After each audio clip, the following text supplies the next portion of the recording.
Welcome to dream சமையல். இன்றைக்கி வந்து சிக்கன் லாலிபாப் பண்ண போகிறேன். அதுக்கு தேவையான பொருளாக சொல்ல போகிறேன்.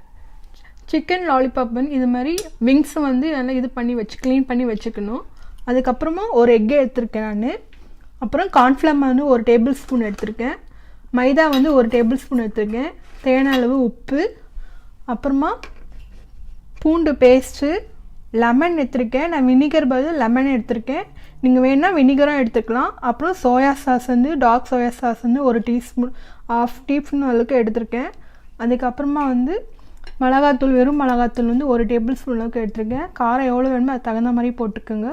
அப்புறம் இஞ்சி பவுடர் போட்டிருக்கேன். அதுக்கப்புறமா வந்து கரம் மசாலா பவுடர்.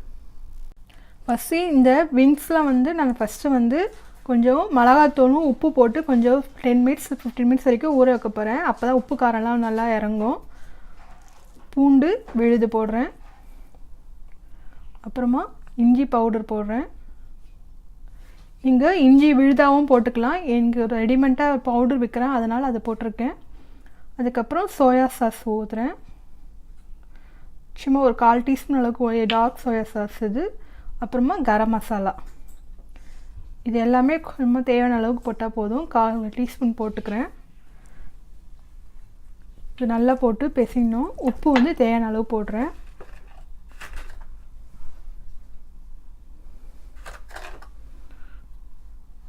ஒரு டீஸ்பூன் அளவுக்கு போட்டுக்கோங்க. நான் 6 விங்ஸ் எடுத்துருக்கேன், அது தகுந்த மாதிரி பிசைஞ்சிக்கிறேன். இப்போ உப்பு காரம்லாம் போட்டு ஊற வச்சுருக்கேன். இது ஒரு 10 நிமிஷம்லேருந்து 5 நிமிஷம் ஊறணும். அதுக்கப்புறம் எப்படி செய்யலான்ட்டு பார்க்கலாம். இது பாருங்க 20 நிமிஷம் நல்லா ஊறிச்சு. இப்போ வந்து ஃபஸ்ட்டு நம்ம ஒரு எக்கை எடுத்துருக்கோம்ல, அதில் வந்து கார்ன்ஃப்ளவர் மாவு வந்து ஒரு டேபிள் ஸ்பூன் அளவு போட்டிருக்கேன். அதுக்கப்புறம் மைதா மாவு ஒரு டேபிள் ஸ்பூன், சால்ட் வந்து சும்மா சிட்டிகை அளவு போதும், ஏன்னா ஏற்கனவே அது சால்ட்டு போட்டு ஊற வச்சுருக்கோம். அதுக்கப்புறமா காரத்துக்கு திருப்பும் அதில் கொஞ்சம் 1/4 டீஸ்பூன் போட்டேன். திருப்பி ஒரு ½ டீஸ்பூன் இதில் போடுறேன், ஸ்பைஸியாக வேணும்ன்ட்டு. அப்புறமா கார்லிக் நல்லா பேஸ்ட் பண்ணி வச்சுருக்கேன். அப்புறமா ஜிஞ்சர் பவுடர் வச்சுருக்கேன். நீங்கள் விழுதாவும் போட்டுக்கலாம். இப்போ நல்லா போட்டு மிக்ஸ் பண்ணணும். நீங்கள் வினிகர், ஒயிட் வினிகர் இருந்தால் அது போடலாம். நான் அது பதில் இன்றைக்கி லெமன் போடுறேன். சும்மா ஒரு ட்ராப்ஸ் போட்டால் போதும், புளிப்பு டேஸ்ட்டுக்கோசம். இதையும் போட்டு நல்லா மிக்ஸ் பண்ணிக்கோங்க. இப்போ ஒரு பேனில் வந்து நான் எண்ணெய் வச்சுருக்கேன். நல்லா ஹீட் ஆகணும். பாருங்கள் எண்ணெய் நல்லா சூடாயிடுச்சு. இப்போ அந்த பேட்டரில் வந்து நல்லா டிப் பண்ணி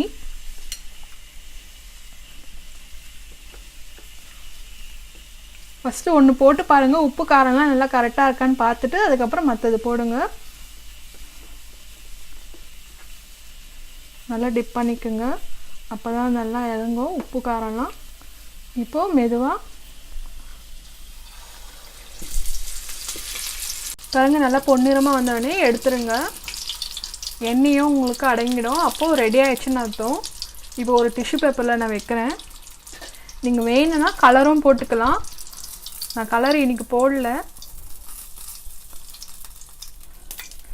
இதுமாரி ஒரு சிக்கனாக வறுத்து எடுத்துக்கணும். இது பாருங்கள், உங்களுக்கு சுவையான சிக்கன் லாலிபாப் ரெடி ஆகிடுச்சு. இந்த வீடியோ உங்களுக்கு பிடிச்சிருந்தா லைக் பண்ணுங்கள், ஷேர் பண்ணுங்கள், சப்ஸ்கிரைப் பண்ணுங்கள், கமெண்ட் போஸ்ட் பண்ணுங்கள். மறக்காமல் பெல் பட்டன் கிளிக் பண்ணுங்கள். தேங்க்யூ.